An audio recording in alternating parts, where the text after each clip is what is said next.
Okay. Happy Tuesday, folks. Be back from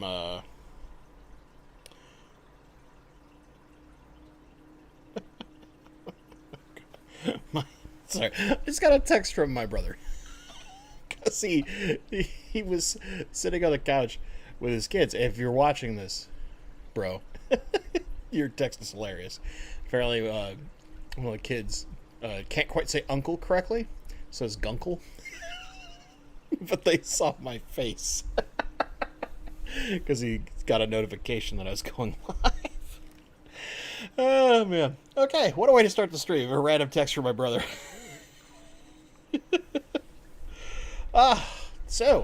Last week I was at the Greater Seattle Aquarium Society. I'll talk a little bit about that, just because we'll give people some time to get in here. It's the summer, all that kind of stuff.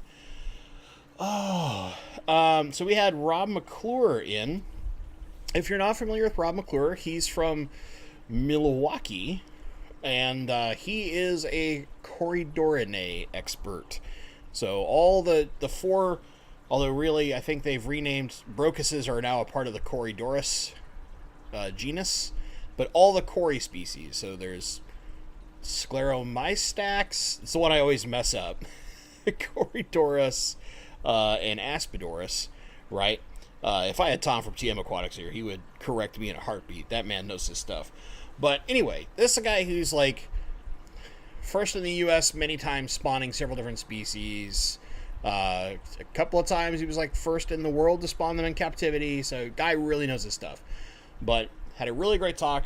Learned some really interesting things about cories that I hope to one day be able to incorporate in my arsenal. Which is just to say that one day I'd like to be able to breed a couple species of cories, and I learned a lot from a very short, in the grand scheme of things. I think his total talk was only like an hour, and it was just so information dense, but on a nice simple level. And his previous talk that he did, because he did two talks first, he did one Monday night and then one Tuesday, which is our normal meeting. And occasionally we'll have speakers that do bonus talks. For example, Gary Lang almost always does a bonus talk when he comes out to the club, which he's coming out, I think it's September this year. It's going to be sweet. But anyway, the bonus talk was apparently way more detailed. Any tips on breeding CW28s? Not from me. I would ask Tom at TM Aquatics. That guy knows a lot more. But I got some good generic information, which is to say, one of the things I learned from that, and this will tie in a minute to our topic, I promise you guys. One of the things I learned, this conversation at a high level was designed to be simple, so that you don't have to be a huge Corydorean nerd to understand it and learn from it. And the big thing that I learned was that, per Rob, you're actually more efficient breeding a lot of the Corydoras species in much smaller tanks than you might think you need. He does a majority of his breeding in like 5-gallon tanks. You know, he'll put a group of 5 or 6 cories in a 5-gallon tank, and he does weekly 50% water changes. And that's it. Nothing too crazy. He mixes his water because he's in Milwaukee, so his water's a little liquid rocky, but he mixes it with RO to bring the TDS down, and he also only pays attention to TDS, which is kind of an interesting thing. But that's, I imagine, part of that is just when you know your water so well, you can kind of just pay attention to TDS, and then the TDS tells you if something's starting to go out of whack, and then you do the rest of your tests, right, to understand what better details as to what's going on. But in his case, like, that was the thing I learned, is for me, like, I think about Corydoras and I think things like 20 longs, right? But from what I learned from this little talk, which I found was very interesting, is that in those bigger tanks, it can be harder for the males to chase down the females, right? In most Corydoras, I think almost all Corydoras, the females are the bigger body ones, and they're usually physically larger, and the males kind of have to do some work. In some cases, they like headbutt kind of the side of the female fish in order to induce spawning. And there's all sorts of other stuff, don't get me wrong. This is a very, very high level. But the big thing for me was, when I think about cories, I think about like 40 breeders and 20 longs, you know, and doing stuff like that in order to give them lots of footprint. Because they sit low to the ground, they're not really up and down swimmers. They're going, for the most part, going to be in a very low portion of our tank. I think I need to give them more footprint so they have more room to do what they want to do, like sift through sand or sift through substrate, depending on you know, what kind of nose and snout they have, how deep they're digging into that. And then, like, right away, that one of the first things he does is he talks about tank size and how basically he would almost not go above 10 gallons. You know, or maybe 15, 20, but getting bigger than that, you can actually make it hard for the males to effectively chase down the female in order to spawn reliably. So you might not get as reliable or as large a spawns. Very, very interesting stuff like that. Because I'm a rainbow guy, right? So my thought is, like, anything lower than a 40 gallon might be too small. Unless you have specifically a trio of fish. And then something like a 20 is fine, because you just have that trio. But very, very interesting. You know, very, very interesting to learn that stuff. Alec the Nice, I never go above a 10-gallon hat. So, like, 1 gallon. So, okay, why does this tie into the topic? So, let's talk about the topic for a second. Why is all the aquarium content on YouTube for beginners? And I know that saying all is not accurate, right? Not all of my content is necessarily for beginners. There's lots of smaller creators like myself who tend to focus on a mixture of beginner and advanced content, right? And I don't necessarily mean like expert. We're not going to the goal of teaching somebody who has kept fish for a very long time, is a big breeder, somebody like Rob McClure, right? This is a guy who's an expert. We're not necessarily trying to create content on a level where they're constantly learning something. But for beginners and advanced aquarists, a lot of your smaller channels tend to be a little bit better at trying to cater with some of that information. But our big channels, almost universally, are kind of continuously beginner content. There's exceptions. Yes, I understand where there's content that's not necessarily, this is designed to teach a beginner something. But if you think about things like top 10 lists, and here's my 5 tips to do X, here's my top 10 tips, or here's my X tips I wish I would have known, or what, you know, you think about 8 million different varieties of those kind of titles. A lot of that content is designed to help newbie, beginner, or however you want to define it, aquarists, right? So folks who are either just getting back into the hobby, maybe they got into the hobby during the pandemic and they're just getting their first or second fish tank, whatever it may be, a lot of that content is really, really, really set there. So why? I'm realizing I forgot to close my window, so you're probably hearing some loud sirens. Okay, good, they're gone. I have a pretty major street as far as my area is concerned, basically right out my backyard, and I live kind of close to a hospital. The word escapes my brain. So I get ambulances zipping down the main drag, basically right in my backyard pretty frequently. Needless to say, we get a few sirens every once in a while. But so let's talk first. And Bob Purcell kind of mentions this in chat. What feeds the algorithm and gets more views? I was talking, and let me explain why I'm on this topic too. I was talking to a buddy of mine who has a fish-related podcast, and who that is doesn't necessarily matter. But for those of you who have ever listened to the Aquarium Guys podcast, I was talking to Rob, and you know he and I struck a friendship up, and we talked every once in a while. And we hadn't talked to each other probably in 4 or 5 months, basically. And I randomly caught him online, and we dropped into an audio call through a messenger just to chat for a little bit. And you know, we were talking about the difference in analytics when it comes to podcasts and YouTube. And one of the things that he was mentioning to me, and I thought was very interesting, which is what spawned my want to do this topic, is that in the podcast world, they will very frequently show you analytics for lots of other channels and tell you generic like search information without you having to do too much work. And you can look at like Google Trends and things like that to figure this stuff out too from a YouTube perspective. But a vast majority of the things that are searched for are basically tips and tricks and species profile type information in the podcast world. And I think that reflects a little bit on YouTube. We don't tend to see necessarily a lot of like species profile, but tips and tricks and top 10s. We see lots of those. And it's going to go with, basically, as Bob said, it feeds the algorithm. A majority of the people who come to YouTube looking to learn things tend to be looking for what most of us who've been around the hobby for a while would deem more like beginner content, basic tips and tricks. What kind of fish should I put in a 20-gallon tank? I just got a 20-gallon tank. What fish should I not put in there? What kind of plants should I put in my 20-gallon tank? Whatever that may be. Like, what's the best filter? You know, these kind of questions, right? And if you think about it, anytime you go look up, you know, let's say you need a new widget, right? Some generic thing. We go look up reviews for something, like if it's a washer and dryer or something, like a household appliance or something like that, right? Something that you don't necessarily replace frequently.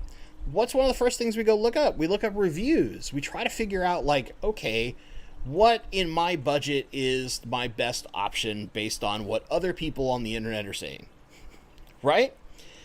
And that applies a lot to FishTube. So how does this tie into Rob McClure's talk?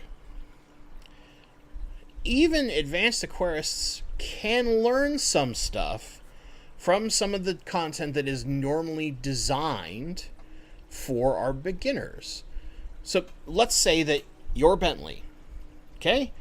Bentley has never actively bred Corydoras, but Bentley knows a decent amount about fish.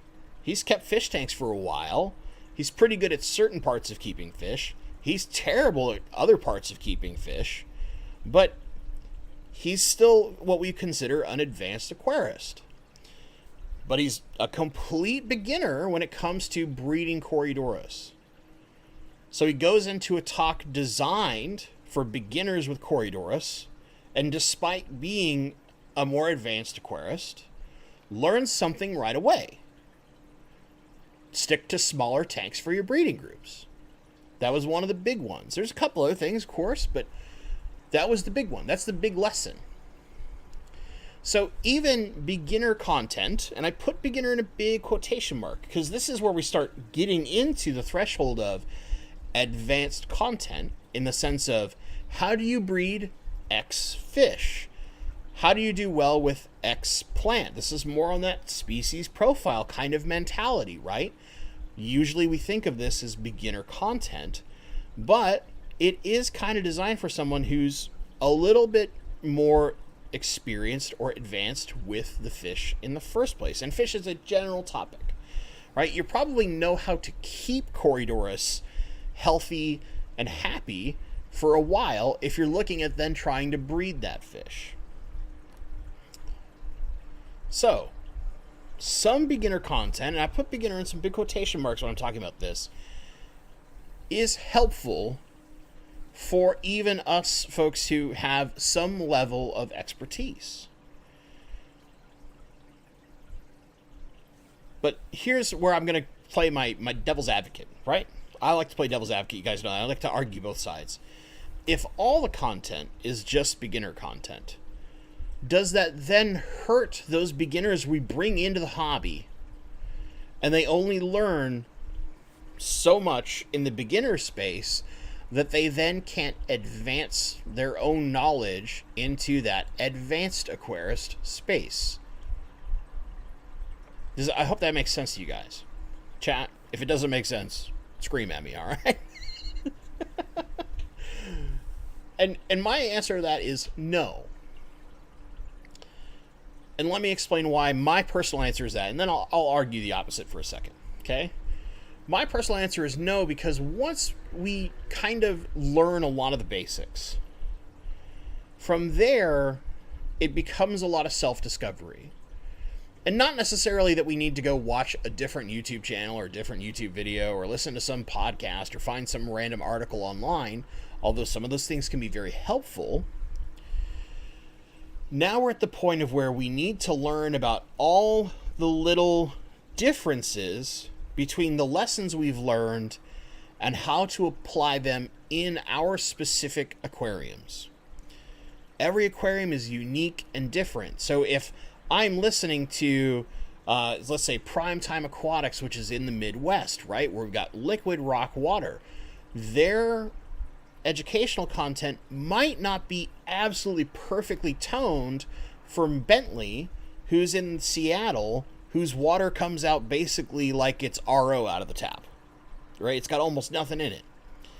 There's going to be some small differences. So some of those lessons I learned from Jason over at Primetime Aquatics might need some alteration from me to go from the basics he's taught me to understanding how to apply them at a more advanced level in my own home.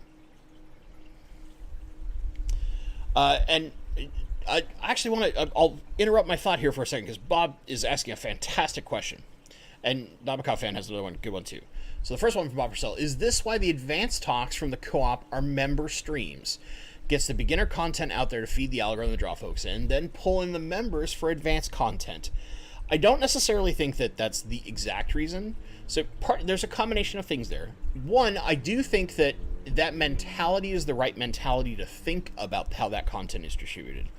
Part of it is because a lot of the speakers that are brought in specifically do things for clubs and don't necessarily want their stuff freely out on the internet, because part of what they do in their hobby is they travel club to club to club and they give these talks. And if it's out there for free, maybe not as many clubs would want to book them or bring them in. I don't think that's necessarily accurate, but for some of the speakers, that's their personal choice.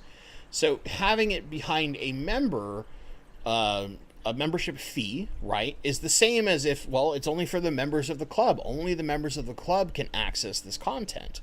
Well, Corey's members are his fish club. So that's part of why it's done that way. But I think from a mental perspective, the way to view it, the way that you're talking is perfect in the sense that the free content is designed for beginners. And then if you really get hooked and you really want to dive in deep, you become a member and now you can access this much more advanced content, right? I think that's a good way to look at it. And the Nabokov fan has another thing I want to bring into this conversation too. One issue I had beyond the basics was when something goes wrong and there's not really any quality detailed information on how to deal with an issue. In my case, how much meds to dose into Repashy? No idea and still don't have a clue. So you are talking about a super advanced topic, actually, because the dosing of medication in foods, which I think is really something that needs to be better explored on YouTube. And I'm probably not the person to do that. We need somebody like a Dr. Tim Miller Morgan or somebody who really knows their stuff. But the concentrations that we put into the water column are not the same concentrations we would put into something that was directly ingested. Because if we tried to put the same amount as we would put in a water column, it would be toxic. Because it'd just be so much more concentrated, right? It flows in a small amount through the gills and those kind of things naturally. But there are ways to get this stuff more directly learned about. And actually, it's something I'd be interested in trying to dive deep into at one point. One moment. I'm literally going to open a notepad and give myself a note on this so that I don't forget. How to dose meds into food and their concentrations. Groovy. Because I have to put it on my whiteboard. But basically, that is a really, really good, more advanced topic. And I think there's plenty of examples like that. You could have things like, how do I figure out how much, if I'm trying to perfectly EI dose my tank, I want specific concentrations, right? that might not be the direct things on the bottle. How do I figure that out? Right? Those are more advanced things that kind of piggyback onto basic understanding. Sunny Singh has a great one, cichlid aggression management. That is one that has some very complex stuff to it. That the basics are like, well, you add more fish because the number of fish helps spread the aggression and helps deal with it. But it's to go to that complex level and really understand it in depth is now where we're going into those advanced lessons that kind of piggyback on basic lessons. So let me finish up and we'll go into full question and answer in chat mode, even though I've kind of gone down that rabbit hole some. But let me argue the opposite side. By only's in big quotation marks, we know there's some advanced content out there, but by a majority of the content being focused on beginner content, we actually hurt the hobby because we're really good at bringing those initial aquarists in, right? We're good at getting them into the hobby quickly. Oh, I can have this beautiful planet tank in my house, and I can have these beautiful fish, and it's relaxing, and it's nature, all those things. But then we struggle with problems, and there's maybe not enough information out there at that just starting into advanced level to understand how to fix those problems. Because we typically have very high level, generic, easy to understand things about, like, why is my fish dying? Why are my plants dying? But not necessarily enough easy to find content by your largest creators or what have you. Maybe the algorithm just doesn't push this content very well, so when you do a search, it's hard to find these things. Or us small creators are just really bad at figuring out the algorithm. Maybe that's the problem. But there's not enough of that content out there to help those people in their time of need. And when they struggle, they decide to quit. I can't remember who mentioned it in chat. I have to scroll up real fast. But someone had mentioned very early that, you know, this is a hobby where we have a lot of kind of turn and burn, right? Where people get into the hobby really fast and they leave the hobby even faster. And I think this kind of mentality was from Brock. Thank you, Brock, for that comment, because I think it's relevant. But I think that is the most negative slant, because I think for the most part, there is enough to get people going. And generally, there's a lot of like small creators who try to help people, legitimately try to help people. I think in general, when we tend to see people get frustrated, it's not necessarily because they either, one, they don't want to keep spending money, which that's fine, right? There are people who don't want to keep spending money, and I get that. But two, you get a lot of people who maybe when you're dealing with losses of pets or plants, for you, that's just really hard to take, right? And knowing that you've done something wrong that impacted that small animal's life is very hard for you to take. Or it's something like, you know, I didn't realize this was going to be as hard as it is.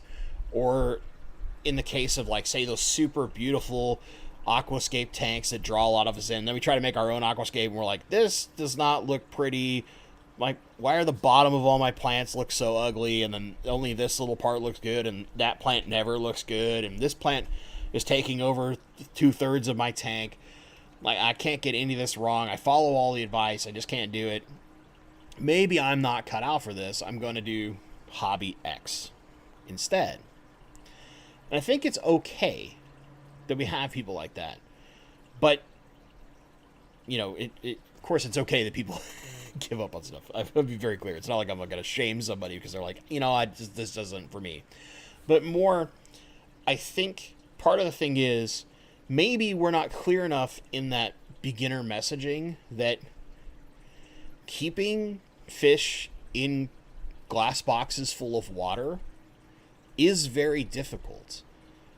And so much of us make it, I'm totally guilty of this. I've done this more times than I probably should have ever done so.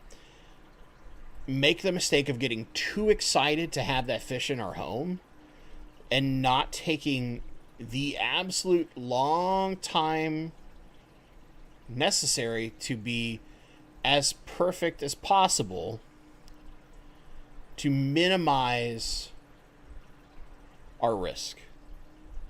And Paul Saltero's got another great comment here. Or they've had one too many tank spring leaks. And I think a lot of that is like used tanks can really bite you. And if you don't realize that like properly resealing a tank means basically pulling every single glass panel apart, you can't just get the silicone inside the tank and leave the seals that hold the glass together. That silicone you put in new will not properly bond, and it will inevitably fail. And a lot of times it fails relatively fast.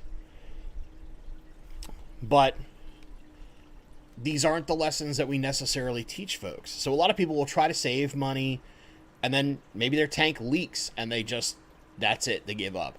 Maybe they're like me when I was in college. I had one tank going, and I had a couple fish that I really liked, but once that tank blew its seal, there was no way for me to afford a new tank, and I didn't have anywhere to put my fish for a long enough time to completely redo a bow front tank, which, talk about a nightmare, trying to reseal a bow front tank. So I ended up giving up on the hobby. I donated my fish to a store that dealt in the type of fish I was keeping, and they had lots of adult fish that all lived peacefully together of the same kind of fish I was keeping. So I knew that my fish would be okay. And I stopped. I stopped for a very long time. I was in college. So in my early 20s. I did not come back to this hobby until 2016. Like 15 years later. You know? And how many other people have a same story to that? Sometimes it can be one catastrophic event that just makes you give up. And it doesn't matter, no matter how much you do or don't know. You could just be in a place where that's it. I can't do this anymore. Maybe it's because of cost. Maybe it's because you just realize that once you can't fix this problem, it's the amount of time to get back to that point. Yeah, all these kind of things, right? It's interesting. But in the general, I think a majority of that content being designed for beginners is a good thing. Especially if we then, once we've kind of accelerated our knowledge beyond just looking up those super basics, and we start our own journey of learning how to advance ourselves and find some of those smaller creators who do great advanced content. You know, you got people like freshwater ichthyology out there, right? Legitimate scientists teaching stuff that goes over my head very frequently, but it's fascinating when you're kind of a more advanced aquarist. Aquarium Insider, my Dan guy that I've interviewed, who's fantastic. He's been farming fish and distributing fish for a long time. Great person to learn interesting things from, right? Lots of stuff like that. So that's kind of my topic. I hope you guys enjoyed that. Chat, you've been a blast. Thank you for participating. And now we'll get back to the usual Q&A at Bentley Pasco. It makes it a lot easier for me to see your questions, so feel free to do that. And then if you've got questions, we will get down to some of those. I'll catch some interesting comments in chat. Krager's Fish mentioned Aquarium Insider, which kind of springed my brain on that one a little bit. But yeah, Dan's a fantastic dude. Leo, welcome back to being a member. And then Mary Beth, 12th month, hit the year mark with your member super chat. Thank you. But yeah, thumbs are low tonight. I mean, it's summer. You got nice weather out. You're gonna have a lot less people out there. It's gonna happen. That's part of the FishTube life. Like, summer is just the worst. It's pretty outside. Nobody wants to babble about fish as much. Let's see here. Oh, the Jossie experience showed up. Said hello and thank you so much for all the kind thoughts and words about Danger Noodle. I'm so glad she was so well loved and brought joy to many. So that's my lady, for those who don't know, but she read a lot of folks' comments about Danger Noodle when we did that, and she's very, very touched that a lot of you folks and other random folks that have just watched the channel who might not be in the stream, so liked Danger Noodle as much as we did. So yeah, thank you, folks. Thank you. Had some other comments about Mr. McClure. Let's see here. So, Nabokov fan. As an engineer, this is something you can relate to about how specific design document and design has its own limits and what you can do to fix it. There's some basic things you can miss easily. In manufacturing, you would have the engineer assemble it with their own directions or watch some non-technical do so. You learn a lot by thinking through problems in that perspective. I actually think it's best to have the non-engineers do that kind of work. So, a great example of that would be like, there's a reason why test engineers matter in software, because they're not the people that actually developed any of the code or whatever that is powering your software, right? Whether it's purely scripts and not necessarily like more root code languages. And I'm oversimplifying, but just understand that depending on the language, they do different things. And whether it's a service versus an operating system thing or a driver level type thing, there's a lot of stuff here, right? Computer nonsensical babble. Because you're not the person that actually designed the software. You're a person whose job is to go in there and make sure that the quality level and polish from the perspective of a customer experience is there. And customer can be a very broad term, because sometimes the customer is completely internal to the company for internal tools, whatever it may be. That is a big thing that matters in those. And sometimes, like, you can have your mistakes, and sometimes you just walk away from something. I actually had this at work earlier today. I was having troubles getting a particular thing functioning correctly. I had gave up on it, like, Friday and set it aside because I had more important work to take care of yesterday and today. And then I finally got a break in some of that work, and it's like, okay, I'm going to go try and debug this thing, and realized it was like total user error. I was being an idiot, not reading a message correctly, and found my problem because I'd stepped away from it and I'd stopped being frustrated and tunneling in on what I thought the problem was, and instead like reassessed it, right? And we can do that in fish too. Like, we can, maybe we're having a problem with our plants. It's a lot harder when our fish are sick, right? Because we want to act so fast, but plants can be a little slower and a little easier to fix the problem with. So we can see a problem with plants, and maybe we've tried a couple of things. We upped our light, and all of a sudden we got more algae, and then, okay, we brought the light back down, but I'm not sure X, Y, Z. Then we just kind of go, okay, I'm just gonna do some water changes, and I'm gonna stop fussing with this thing for a few days. I'm gonna go take care of this, or I've got this canister filter I got to clean out, or whatever the heck it may be. And then we come back to it and relook at the problem. And sometimes the answer just shows up right in front of our face because we realize we tunneled too hard on one thing and didn't think about some of the other things that could impact our situation. Okay. We've got some questions. Andrew Hudson, member for 3 months. Hey, Bentley and all you fish peeps. Love the content and all the knowledge in chat. Thank you, Andrew. Alrighty. So Leo209, getting a pair of Apisto McMasteri. Are they better on sand, or would I be good with buffering substrate like Brightwell? Best setup for breeding. Yeah, ask the rainbow fish guy about dwarf cichlids. So, a lot of the Apistos do some level of fussing with substrate, but not to the level of something like your Crebensis or Shelleys or anything like that. So you don't necessarily need to have them on sand. You can have them on a substrate. Just make sure that you have like a coconut hut or some similar type shelter for them to breed in, because that's what they breed in.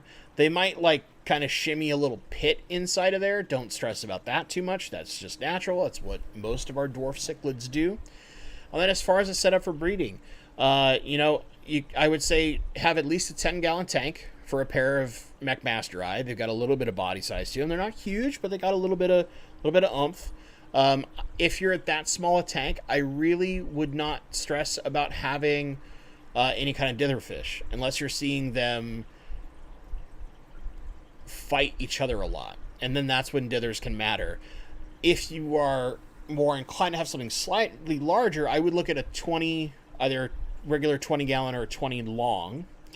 And then look at something like Tetras or pencil fish, any of your kind of Amazonian, more top water dither fish. Some kind of schooling fish. Get a small group, not too huge. I mean, you can even do something like white clouds, but in general, you kind of want to have a little bit warmer temperatures for the apistos, probably something like 76, 78, somewhere in that range. White clouds might not want to go too hot on them, so you got to be careful about that. Give them cover. So don't be afraid to have like floating plants or something like that. If they start feeling more comfortable, they do better. A little bit of tannins is going to help you, and you don't necessarily have to have your water looking like a cup of tea. You know, you don't have to have like 10 Indian almond leaves in there.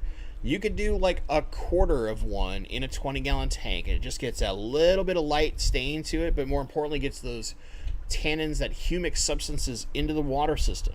Okay? That helps a ton because that acts as a natural antifungal. So when they do have some eggs, you're less likely to deal with issues. Now, normally the parents are going to do a good job. They're going to fan those eggs and help you out on that. But it doesn't hurt to have some of that stuff. A lot of our apistos come from waters that have some level of organic biomatter in them that create tannins. So it doesn't hurt us to have that. Have a little bit of wood in there. That's also going to help you, right? Little things like that go a long way. Give them a space that's in a corner or something like that so that they can kind of create a territory that they own. And if you do have dithers, then that means that there's another part. Don't put them in the center. Put them in a back corner or something like that. That way there's a place toward the other side of the tank where the dithers can go and kind of hide, if you will, if they need to, when the apistos are trying to protect their babies early on. From there, it's all about having micro foods and doing some good stuff. I mean, baby brine goes a long way, but just powder your flake really, really fine. Your fish will be able to eat it. The parents will help the babies. They protect them for a while, but once they get to a certain size, you need to separate those babies and raise them separately, or you run the risk of the parents want to spawn again, and they'll start kicking the ever-living hell out of the babies, and you'll lose a lot of babies that way. Once you start getting to a couple inches, you're fine. You're going to start getting color and be ready to sell them and all that kind of stuff, but it's pretty straightforward. They grow up pretty fast. That's the nice thing about most of your small cichlids, is they actually grow up at a reasonable pace. 3-4 months shouldn't be too bad. That's most of my advice from what I know about apistos, but I am definitely no expert. There are people way better at that than me. US Scaper, what are some varieties of hairgrass type plants that are similar in size but slightly different in size? 1 inch, 2 inch tall. I mean, the first thing I'm going to think about is like Liliopsis braziliensis, right? It's a little bit thicker grass. You're gonna struggle to find like hairgrass of different heights, unless you specifically try to grow it to a certain height and then manicure it and keep it that way. Because there is the really tall hairgrass that will get like this tall, right? But other than that, to get something more fine, you're really going to struggle. There's only a couple of the like Holanthium species in general that have a thinner overall blade size. I'm going to call it a blade just because I think blade of grass, right? That's the easiest for me. Braziliensis and proper hairgrass are kind of your two only ones. Now, as far as other plants that you can get some level of carpeting with that are different sizes and textures, Japan clover is super easy, which is Hydrocotyle tripartita, right? That's really, really easy to grow. It's not a grass, but it looks nice. You can go with some of the more complicated stuff, so like Utricularia graminifolia or UG. That stuff's kind of a pain in the butt. It can be really finicky. Glossostigma actually does a really good job. It's kind of a little clover and not necessarily like a blade looking, but it stays very short, so you can get these nice compact little carpets. Lots of people do really well with Monte Carlo. I murder it like crazy because I don't put enough calcium in my water to make it happy long term. I can get it to grow for a while, and then usually I'm keeping other stuff and it gets all pissy at me. But yeah, I think that's part of the problem. If you're going for a super specific look, you kind of pin yourself in with only a couple species because there's just only so many. But if it's more like I want a short carpeting plant, then you open yourself up to a lot of options, and it's about finding something that more closely fits the look you want. From Legion Aquatic, Bentley, what's a fish that's a gentle giant and has great personality? I mean, I would say dojo loaches. I love mine. They're hilarious. They're just big wiggle giants, but they despite the fact that they have a giant mouth on them, in my experience, all of my loaches, including like the new Team Thick, like they're gentle giants. They live with white clouds. They leave them alone. Every once in a while, they kind of like bump my cories out of the way, but they're good to my cories. They don't pester them at all. They pester my Java fern some, but they're big gentle giants, and they're fun and interesting. They have some weird behavior that's kind of interesting. A lot of loaches are kind of like that. They have some funky behaviors, and some of them get pretty big. But other than that, I'm trying to think of other kind of gentler fish that get big-ish, and not necessarily like big. I'm assuming you're not looking for like massive fish. Some of your black ghost knives, for example, can be pretty gentle. Some of them can be really good predators, so you gotta be careful. But they're super shy when they're young. They hide a lot, and even when they're big, they can hide a lot because they're very nocturnal fish. You kind of get some gentleness in a way, depending on how you want to view this, with things like Congo spotted puffers. So that's the Shotodenai puffer. They're kind of a giant in that they're like a little ball floating around in your tank, but they don't usually aggressively attack fish because most of the fish are too fast for them. They're going to go after things like snails, of course. So if you're trying to keep snails, I wouldn't go that route. Trying to think if there's anything else that I would deem a gentle giant, because like angelfish can be gentle, but then sometimes they can be total jerks. You know what? A relatively gentle fish that gets some good size, electric blue acara. Acara are relatively peaceful fish. Very rarely do you get ones that are any shape, form aggressive, despite the fact that they have giant cichlid mouths. But they're big, they're beautiful, they have great personalities. They're a cichlid. They're going to be up front in your tank, trying to interact with you a lot, begging for food constantly. Especially if you want a more solo type fish, that's a good option. Same with your loaches are pretty good. And then of course my fan favorite, rainbow fish. They're kind of big for a schooling fish. They're a little derpy. They got great personality in that they beg and they show lots of colors all the time. But if you want something super, super interactive, it might be a little more with like dojo loaches and something like a blue acara. Because you can actually put your hand in and dojo loaches come right up to you. They kind of like to be touched. They're weird. There's I can't remember what farm it is, but they have specifically a touch pond full of dojo loaches. And that's what I'm going to kind of recreate at some point in the future for my lady in my fish room. Is like a touch pond with a bunch of loaches in it for her to just come in whenever she wants and like dip her hand in and see her loaches and spend time with them. Gonna give Team Thick some friends eventually. Mark Bentley, how do you treat fin rot? Carefully. So it really depends on where you're at. If you're at a place where you can get medicines like the United States, I have had the best success with neomycin, if I remember correctly. I'm pretty sure it's not kanamycin.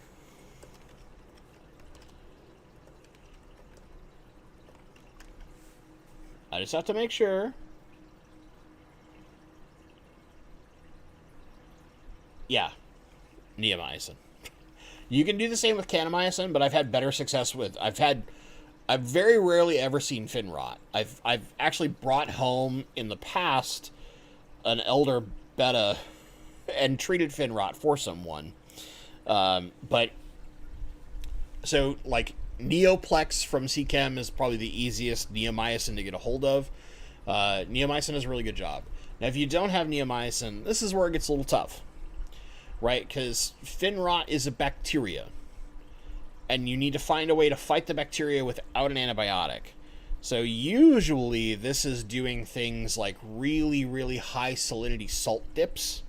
not adding salt to your water, but getting something like the akin of salt water level and temporarily putting your fish in there, giving them a dip for, say, 30 seconds, and then moving them back to freshwater. This dips like that can be very, very stressful. I want to be very clear about that. So I don't really speak well to treating diseases outside the U.S. because I'm very fortunate. I'm in the U.S. I have medicines that I can use, and for the diseases that I know best, and fin rot, I know okay. But I put okay kind of like this, right? I know it because of the way that I have treated it successfully in the past, which is typically neomycin. Kanamycin will do the same thing, which is like Canaplex if you're looking at the CChem stuff. You need a antibacterial that treats gram-negative bacteria to successfully treat fin rot. So erythromycin is not going to do the trick for you. It could in theory, but the likelihood of erythromycin, which is, I'm trying to remember what the Fritz version is, but I can't remember off the top of my head. I have to go look it up on Co-op's website because they carry it. But whatever's in their standard trio doesn't do that well for gram-negative bacteria, and fin rot is one of those. So that's where you need to start looking at things like your neomycin, kanamycin, etc. These are ones that treat it. You could also potentially do it with something like, was it metronidazole? Right?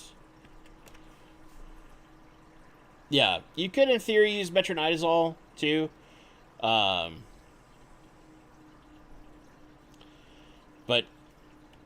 in my experience, erythromycin has not done very well against fin rot, where neomycin, kanamycin have, and I know people have used Metro before. That's a fairly common fish med for places that have access to fish meds. So those would be my examples. Mark, if you're somewhere else, that's where it's getting really tough, and you might have to rely on some of the folks local to you to ask that question, because they're dealing with the same parameters you are if you can't get medicines if you're outside the U.S. And then you're going to find folks that have dealt with fin rot and know how to treat it. I'm unfortunately just not that person, and I'll be straight with you. It's outside of my wheelhouse, unfortunately. Let's see here. Ooh, there's the jump. That's how you know I'm talking too much. It's the usual, though. Bentley talks too much.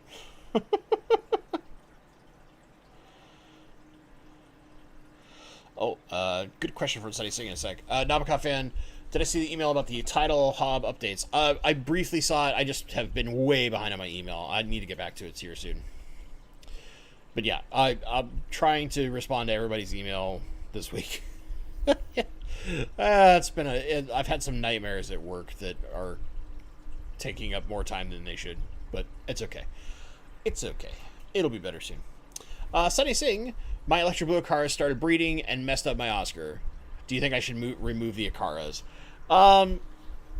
So, I mean, the Oscar should be able to handle it, but if you do, cause that's one thing about acaras where, like, I like keeping acaras solo because they stay really peaceful. When you get acaras in pairs and they start breeding, that's when they will get aggressive, most likely. In that case, if you do have a different tank to move them to and you want to try and breed them, I would suggest that. You know, acaras, if you just have a pair, they really don't need a huge tank. They'll do okay in like a 20 long. I mean, they're big for that tank, but they don't need something huge. That's kind of the nice thing about acaras. They're pretty chill. But when they start breeding, they get real feisty. But that's most cichlids. When most cichlids have babies, even the most peaceful cichlid kind of puts on the angry pants. So that's the cichlid way, man. Let's see here. Leo 209 Aquatics. It will be mostly a 15 flex with a group of 6 neon tetras. That should be good. Yeah, I think you'd be fine doing that with some Apistos. Like I said, just make sure that you give them a specific corner of that tank, and there's a kind of an opposite area for the fish to hide, especially if you can give them some line of sight blockers, some rocks, some wood, stuff like that, so they can go hide outside of the cichlid's like zone of territory when they start breeding. Dane at Duckweed Elbows. Do you have any tips for planting newly cut stems in established, compact, and eco-complete? You Escaper agreed with just loosening the substrate with tweezers, then planting. Thoughts? So 2 things. Yeah, loosen the substrate up a little bit with your tweezers. Great idea. 2, if you can, weight the plants so that they just sit on top of the substrate. Don't actually plant them in. And allow that fresh cut stem to establish some base new roots. They don't have to be very long. They can be teeny tiny little roots like this. But as soon as you start seeing some good white root growth coming out of the bottom of that plant, or toward the bottom, then plant it. And why do I say this? If you don't have these things as like already established in your plant, if they're your own trimmings, they should be fine. But if they're trimmings from someone else, you want them to kind of do that small adjustment to the water where they're completely in the water column. Because our stem plants, when they break and stuff, if they're in a water system, they float downstream and they eventually find a new spot. And a lot of times during that period of time, the plant naturally knows it's triggered. It needs to get new roots to grab onto something. So if we let it create that root system, even if it's teeny tiny first, and then we plant them in, they tend to already be adjusted to our water column, and they have a lot more health and success long term. That's what I do when I get new plants, especially in stems, is I try to give them a little bit of time to establish some new roots in my system before I plant them down, unless it's something like a sword or a crypt, a Ponageton, something that has to be down in the dirt in some way, shape, or form. And dirt doesn't always mean dirt, just the soil, okay? So the aqua soil or what it may be. Just my little wee bit of advice there. If they're from your same tank, yeah, just loosen the substrate a little bit. You literally just take it in, swirl them around a little bit, just kind of decompact it a touch, and then plant them in there. Use your tweezers. And one thing that you can do is, like, let us say that my 2 chunky fingers are my tweezers, right? This is the tip here. Have the stem where you've got a little bit of gap. If that makes sense. So you've got the tweezer leading the way, not the stem. Dig into it with the tweezer so that the stem has a little safe space, if you will, and isn't getting beat up too much. And then you can leave it in there and you're good to go, right? Easy peasy. Easy peasy. Bob Purcell, what temperature do you target for rainbows? I like 76 degrees when I can. Realistically, most rainbows do great from 74 to 78. That's like the optimal range. Lots of them can handle 80 for a long period of time. You do kind of shorten their life when you do that. And then babies tend to raise better between 80 and 82 as far as like just surviving their first couple months. But they can do okay at lower water temperatures. It's just a lot harder to keep them in higher numbers. But for my adult colonies, like 76 is about my target. And as long as I'm somewhere like between 73 and about 78, I'm happy. If I could get everything dead perfect, though, I'd be like looking for 76 on the nose. Because that's probably the good point for almost all rainbows. And for some of the rainbows like slightly cooler water, that's about the edge of their warm temperature before you start getting into the warmer temperatures that will affect their long-term health. Short-term, all rainbows can handle some serious heat. They come from areas that get very hot. But yeah, that's just kind of a generic good target point for most rainbows. It's about 76 degrees. Fahrenheit, of course, not Celsius. Let's be clear on that one. Robert Johnson, damn, I just got here. Can you repeat what you said over the last hour or half hour? I could, but then stream would be done way late and it would be terrible. But replay will be there for you at your own leisure. Regina, thank you, Bentley. You're a wealth of knowledge. I appreciate you. Thank you for the $10 super chat. Appreciate it. Never required. All those usual caveats, but thank you. Also, got a cool little doggo in your avatar there. Looks like a corgi, but I know it's not a corgi. Just looking at the zoom in there, see the face. Wow.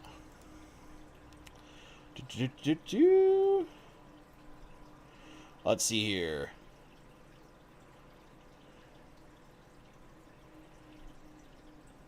Okay, so US Scaper is talking about some of the Eleocharis species, and yeah, that's Liliopsis, I think, is the old name. Eleocharis, I think, it got renamed to Eleocharis, if I remember correctly. But yeah, there's like Blem, Parvula. Yeah, those are going to be kind of your go-tos. You're going to have to stay in that species realm. Some of them get really tall. Some of them are more reedy, if that makes sense, where they're a little more stiff and not quite as soft grass-like. But yeah. Yeah.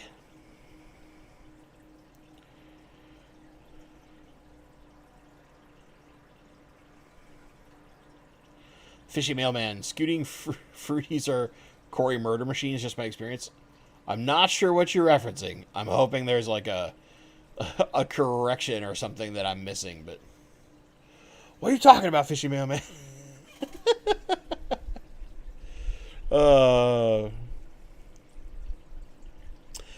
Carrie Pitt, I just moved fish over from a 22 long. Somehow my blue gourami lost the top 1/3 of her tail. I have no idea how. I'm watching for any fungal activity. Should I just watch and wait? So in your case, what I would do is use a small amount of salt. Very, very small. I'm talking like if you're at a 20-gallon-ish tank, use 1 tablespoon of salt, mix it into some water first at a time so it's already a liquid, and then add that in.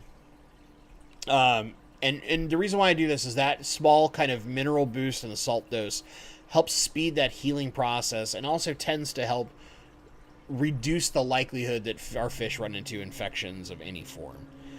When I get too many of my rainbows like bashing their faces into stuff and all of them have a white nose, I'll do a little water change and I'll add a little bit of salt just to help them heal back up, because they're dumb and they do that all the time. Leo209, how long can a fish survive with dropsy? Dropsy is one of those things that I have basically never been able to successfully treat. And part of the problem is dropsy itself is not a disease. It is a symptom of some other problem going wrong in the fish. And usually by the time that the fish develops dropsy, most of the time we're kind of too late to treat it. And I know that there's going to be people that are way better at fish than I am. They're going to be like, nah, man, I can fix dropsy, no problem. But usually this is some kind of problem. Tends to be bacterial, not always, but tends to be. And how long can a fish survive? It depends on the fish. You know, I've seen species of guppy develop dropsy in like 1 or 2 fish and only last a few days. I've seen what looks like dropsy in my kochu tetras and some of my old females. As they got really old, a few of them started developing what looks much like dropsy. And I've seen those females last months. And I've tried treating them and done all sorts of stuff, and like I just never can fix the problem. They just go for several months. I'm trying to think. There's one that lasted like almost 4 months, looking like she had dropsy. And you know, a couple of them were like 2 months, stuff like that. So it really depends on the fish. And it depends on what the underlying problem is. If the underlying problem is something very, very severe, they're just not going to last very long. If it's a more minute problem, but it's difficult to treat or identify what the actual problem is, then they could go for a month, 2 months. You never know. It just really depends on a lot of factors. Cryptkeeper Aquatics. What do you mean by gram-negative bacteria? Okay. So you have two types of general categories of bacteria. You have positive and negative. And all that means is the type of medicine necessary to treat it and how that bacteria functions. Gram-negative, and I don't know the full scientific behind this, but a majority of the bacterias that negatively impact our fish are gram-negative bacteria. Erythromycin is best at treating gram-positive bacteria. Gram-positive bacterias are going to be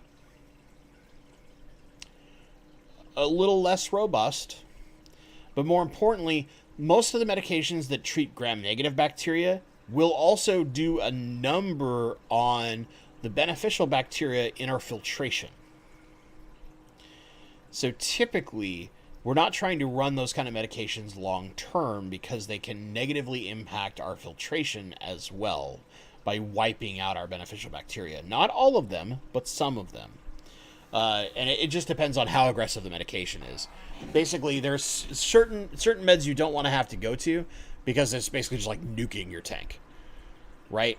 And there's others like metronidazole is really not that scary. You know, kanamycin and neomycin aren't too scary. But there's some of the other stronger meds out there that are basically like your Hail Mary, if you will, and they do a real number. And they do a number on the fish too, kind of, in a way. But yeah. That's a super basic way. If you look up just like what's the difference between gram-negative and positive bacteria, you'll probably get a way better explanation. But from a pure science level, I can't explain it properly because I'm just not that good. When it comes to diseases and stuff, not my forte. That's not where my expertise is. I'll be straight and honest with you. I know how to handle a lot of like common stuff, but when it comes to like diving deep on that kind of stuff, Bentley's the worst person for that. I have people in my club I contact when I've got big problems and I need help because I'm just terrible at those things. Johnny at Dancefish. Bentley, did you go to the Rob McClure talks? I went to the one Tuesday. I didn't go to the one Monday, but I'll be watching the one Monday probably sometime this week. It just depends on how the rest of my work. If I get a reasonable amount of time where I'm heads down at work and I'm not in like 800 meetings, which has been most of my last 2 weeks because I have a big initiative coming up that I'm the main QA for. So I have a lot of planning meetings that I have to be sitting in on because I have to run kind of all the QA initiatives for this particular big initiative at work. Yeah. Then I want to get time to listen to it because I'll be in too many meetings listening to other people. Paul Soltero, bacterial diseases, fin rot should be treated in water temps in the low to mid 70s. They love high temp. Yeah. Thank you, Paul. That's a great point. Bacterias do better as temperature gets higher. So if you can, try to get the fish, if you're treating fin rot, like something 74 or lower. What the fish can handle. If you have to be at 76, understandable, but if you can start getting 74, 72, even 70 degrees, and that fish is going to be okay for a while, do that, because bacteria really likes to be nice and warm.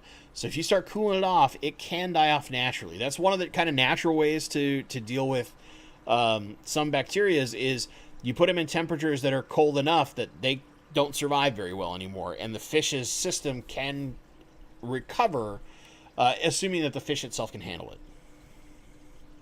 All right, we're going to do our last, couple questions here. Uh-oh, I saw Tom from TM Aquatics. Oh, buddy. I was talking about you earlier. Hold on. Catch up in chat, Bentley. Figure out where you were. There it is. Started watching your stream from the beginning. Rob always has an informative presentation. I learn something new every time I listen to him. Well, there you go. That's from a guy who knows his Corys. Regina said, long coat Chihuahua.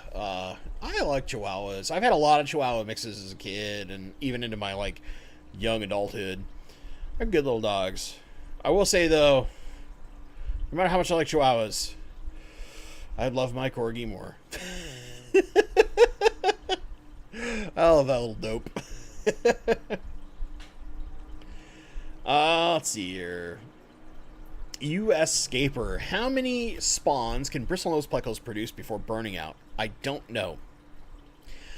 I think it depends on the type of pleco, because a lot of times when they're super young, they'll have a lot smaller clutches. Then they kind of hit a window of time where they're optimal in their health, and it depends on how well you're feeding them, how much rest the males take between each clutch, and things like that.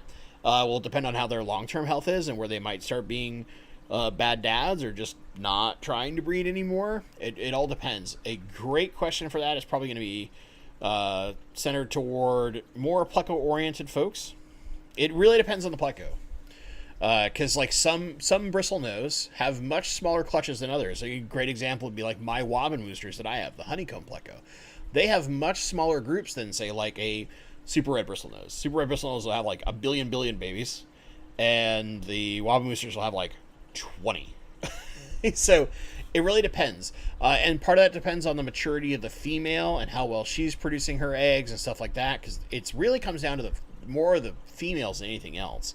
But in general, I would say you probably have a good 2 to 3 year window of really good breeding with a pleco, which gives you enough time to breed up a new generation in a year and have those extras that are coming in and kind of replacing your adults.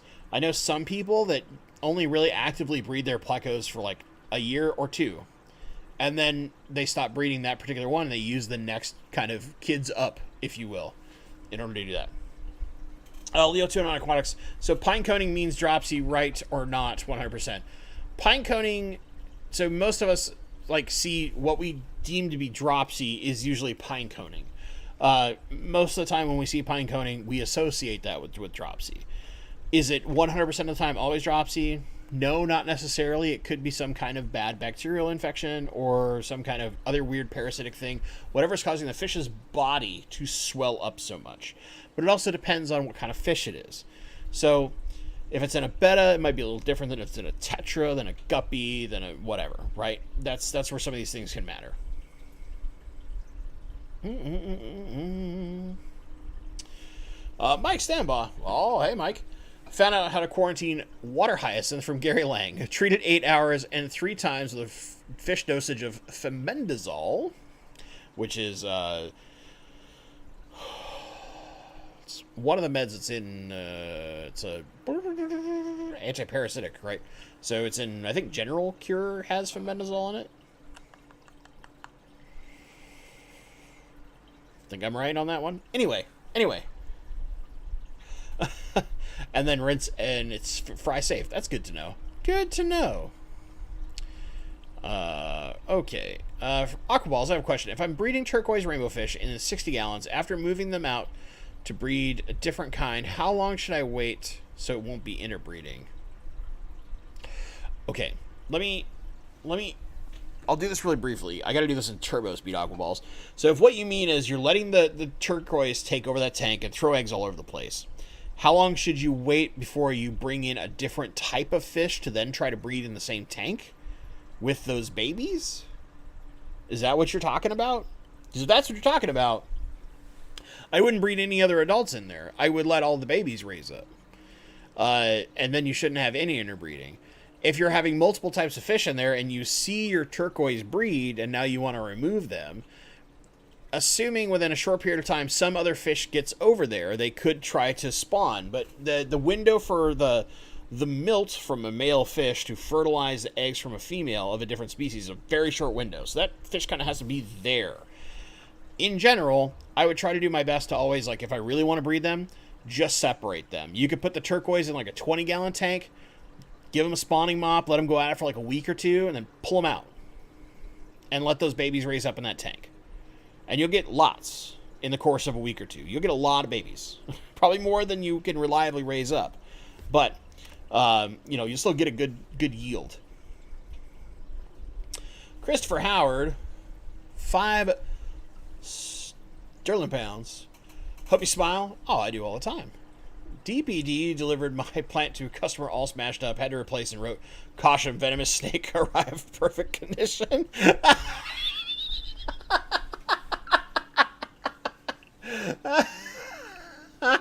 I mean, you'd probably get in troubles with the United States Post by doing that because USPS is a little finicky about those kind of labelings, but really hilarious to label it as a venomous snake to make sure they play with that package real nice.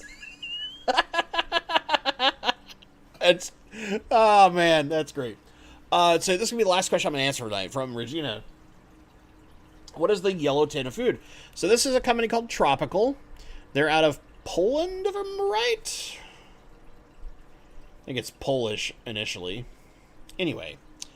But this is their Super Vit line, which I like this food a lot. It's a good kind of alternative to Tetra. It's not super expensive. It's got decent quality. It's not going to beat like your New Life Spectrum or your Extreme or any of those kind of what we would deem nicer foods. And I'm not intentionally leaving stuff out. There's a lot of nice foods out there nowadays. Like there's the PE, some people are other Northfin, what have you. But if you were trying to get like quantity food that's good, reasonable quantity, Tropical is actually a pretty nice little brand. Has pretty good food, but it's become kind of harder to find. But they have one called Nanovit and they have one called Supervit. I personally like the Supervit. When I was doing all my rainbow stuff, it did pretty great. But yeah, Yeah. So, with that being said, gang, as Paul Soltero said, we're less than 40 days to the Triple Crown. Looking forward to that. Hopefully, I get to see lots of you out there. Next week, usual, same stream, all kind of stuff. I'm working on a few things.